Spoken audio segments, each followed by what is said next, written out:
This song is funny because this was actually the last lyrics to be written for the whole project.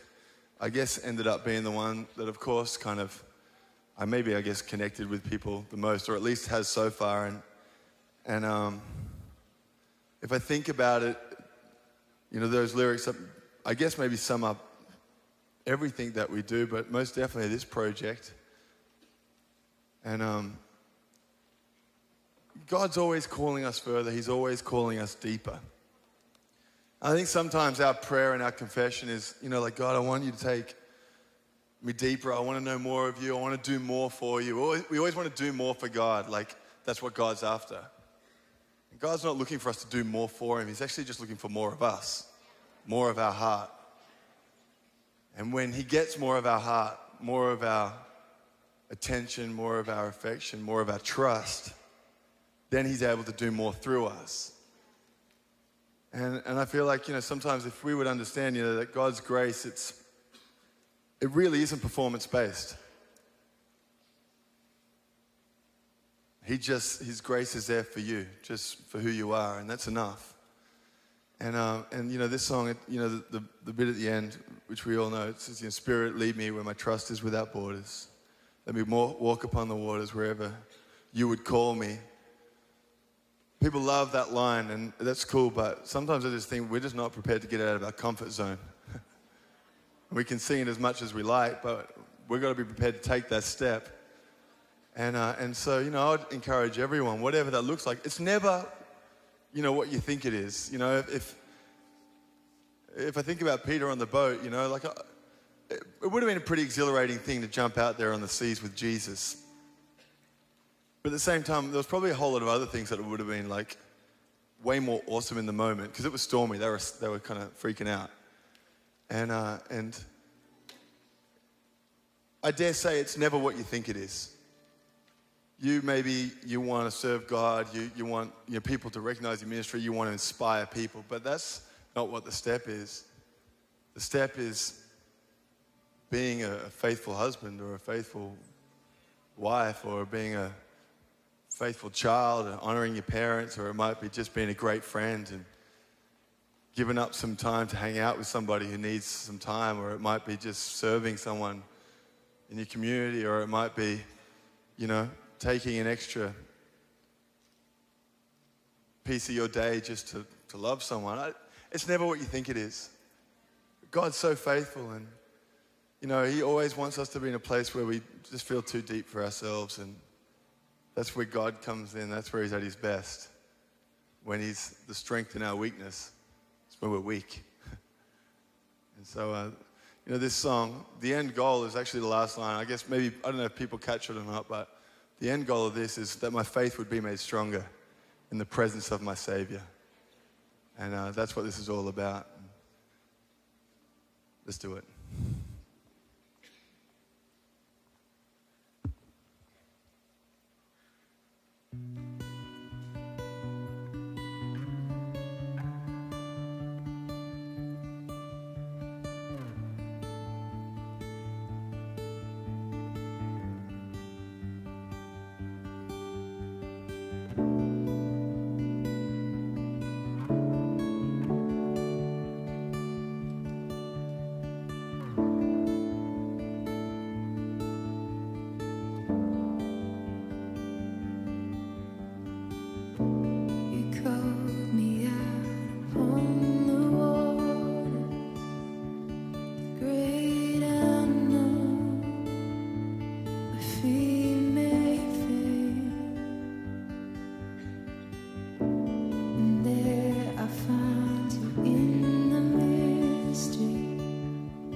think it's